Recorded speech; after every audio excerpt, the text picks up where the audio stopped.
Assalamualaikum warahmatullahi wabarakatuh. Halo anak-anak ibu semuanya kelas 2C, selamat pagi. Bertemu lagi dengan Ibu Vinda pada pembelajaran hari ini. Nah, sebelum kita belajar, apakah anak-anak ibu semua sudah siap untuk melakukan pembelajaran hari ini? Baiklah, sebelum kita belajar, alangkah lebih baiknya kita berdoa dulu ya. Berdoa, mulai. Bismillahirrohmanirrohim. Rabbi zidni ilmah warzuqni fahman. Amin. Baiklah, kita mulai saja ya pembelajaran hari ini. Silahkan anak ibu semua perhatikan video berikut ini. Pertemuan sebelumnya pada tema 2, subtema 4 pembelajaran 5, anak-anak ibu telah belajar yaitu menyebutkan isi teks pendek yang dibacakan, menuliskan hasil pengamatan sederhana tentang keragaman benda, mengelompokkan berbagai hal yang harus dilakukan dalam kehidupan sehari-hari, dan mengelompokkan berbagai hal yang tidak boleh dilakukan dalam kehidupan sehari-hari. Pada pertemuan hari ini, kita akan belajar tema 2, subtema 4, pembelajaran 6, yang mana di sini terdapat 3 muatan, yaitu bahasa Indonesia. Di sini anak ibu diharapkan dapat mengidentifikasi makna kata sulit tentang keragaman benda. Yang kedua, PPKN. Di sini anak ibu diharapkan dapat menyebutkan manfaat mematuhi aturan dan akibat tidak mematuhi aturan di tempat wisata dan di rumah. Dan yang ketiga, matematika. Anak ibu diharapkan dapat menentukan hasil pembagian 3 bilangan. Langsung saja, mari kita masuk ke pelajaran hari ini. Kunjungan terakhir menuju kebun binatang. Benny bersama teman sekelasnya membeli tiket. Ia ikut antrian yang panjang. Benny ingin menunggangi gajah. Menunggangi gajah. Di kebun binatang Ragunan, Benny ingin menunggangi gajah. Ia bersama guru dan teman lainnya membayar sewa naik gajah. Mereka dipandu oleh pemandu di kebun binatang, khususnya yang bertugas mengurus gajah. Benny berhati-hati menaiki gajah. Langkah menaiki gajah yaitu, siapkan gajah dalam posisi kaki menekuk. Gajah akan menekukkan kakinya setelah mendengar aba-aba dari pemandu. Pemandu pertama kali menaiki gajah. Penumpangnya akan dibantu menaiki gajah oleh pemandu lainnya. Setelah kaki gajah ditekuk, penumpang langsung menaikinya. Gajah akan berdiri setelah diberi aba-aba oleh pemandu. Caranya dengan menepuk kaki pemandu itu sendiri ke badan gajah. Gajah mengangkat kakinya tanpa menundukkan badan. Setelah berdiri, pemandu kembali menepuk kakinya dan gajah mulai berjalan.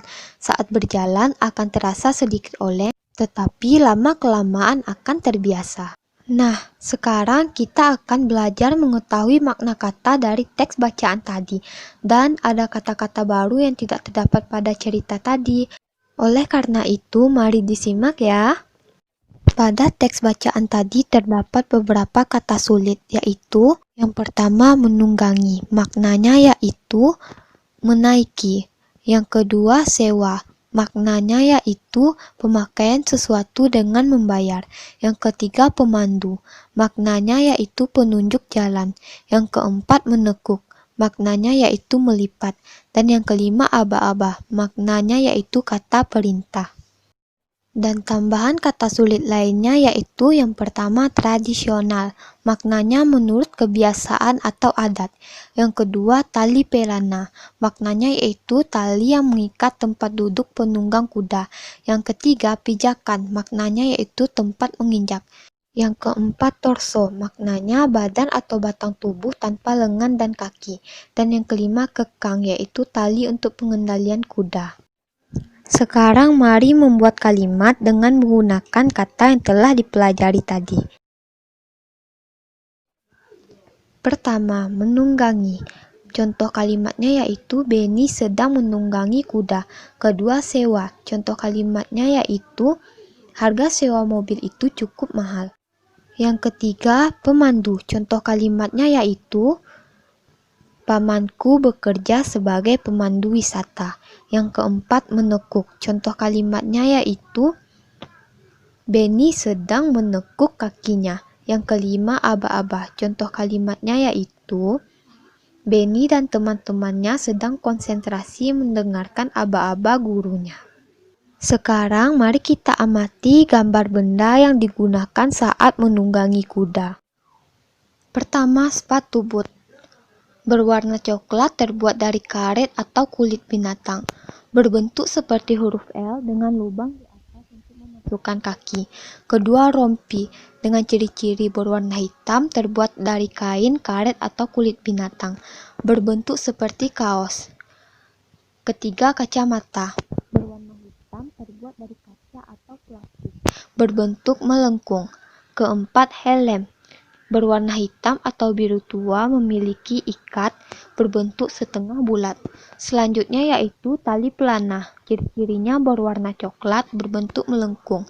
Selanjutnya pelana, berwarna coklat, berbentuk pipih. Selanjutnya pijakan, berwarna coklat, terbuat dari besi dan kain yang kuat, berbentuk panjang. Selanjutnya yaitu kekang, berwarna coklat, diikatkan di kepala kuda, berbentuk panjang.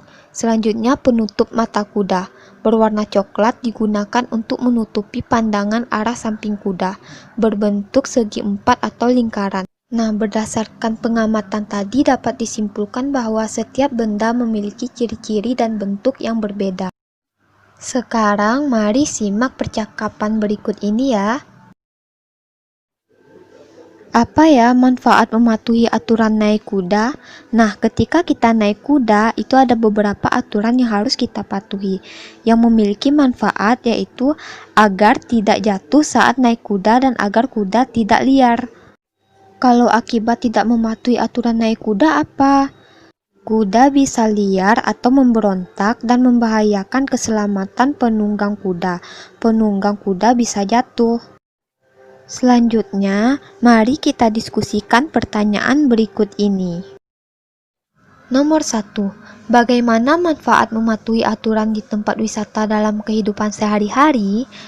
Manfaat mematuhi aturan di tempat wisata dalam kehidupan sehari-hari yaitu untuk keselamatan diri di tempat wisata, untuk menjaga keindahan lingkungan di tempat wisata, dan untuk menjaga kebersihan tempat wisata. Yang kedua,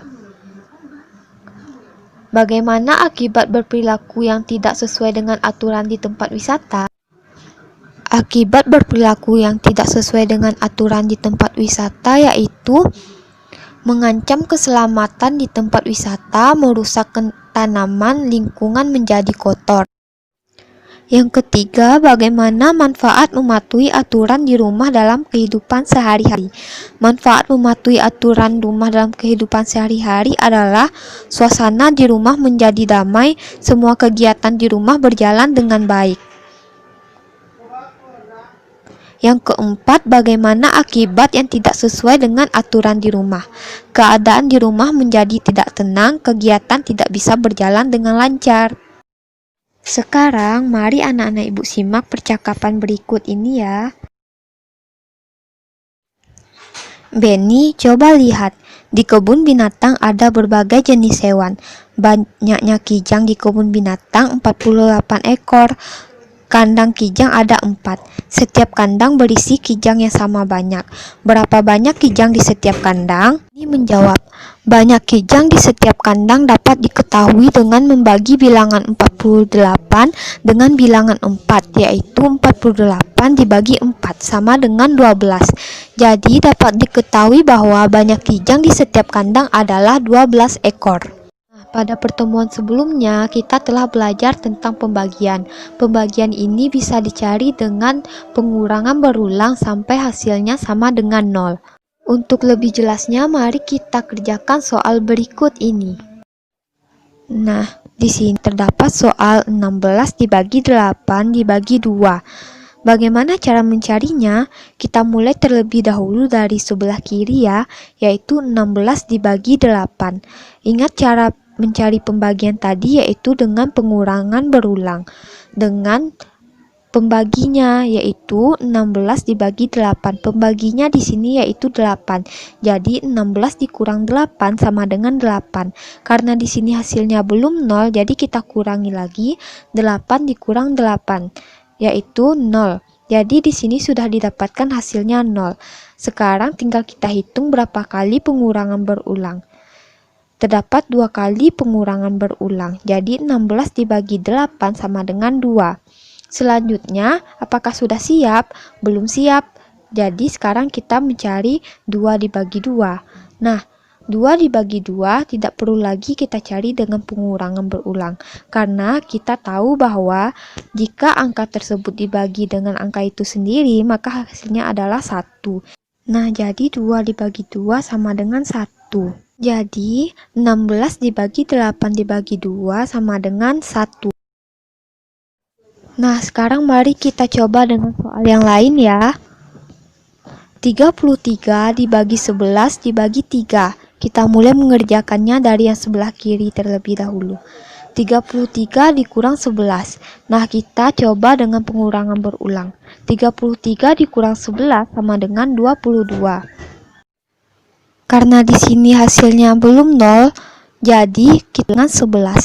Masih belum 0, kita lanjutkan 11 dikurang 11 sama dengan 0. Karena sudah didapatkan hasil akhirnya 0, maka sekarang kita hitung berapa kali pengurangan berulang. Terdapat 3 kali pengurangan berulang. Selanjutnya kita lanjutkan dibagi 3. 3 dibagi 3 sama dengan 1. Nah, bagaimana pelajaran hari ini? Apakah anak-anak ibu semua sudah paham? Jika masih bingung, silakan anak ibu semua ulang kembali video yang telah ibu jelaskan tadi ya. Nah, baiklah, sebelum kita akhiri pembelajaran hari ini, alangkah lebih baiknya kita tutup dulu dengan mengucapkan hamdalah. Alhamdulillahirabbil alamin. Amin. Anak-anak ibu semua tetap jaga kesehatan ya, dan jangan lupa tetap semangat belajarnya. Kita akhiri. Assalamualaikum warahmatullahi wabarakatuh.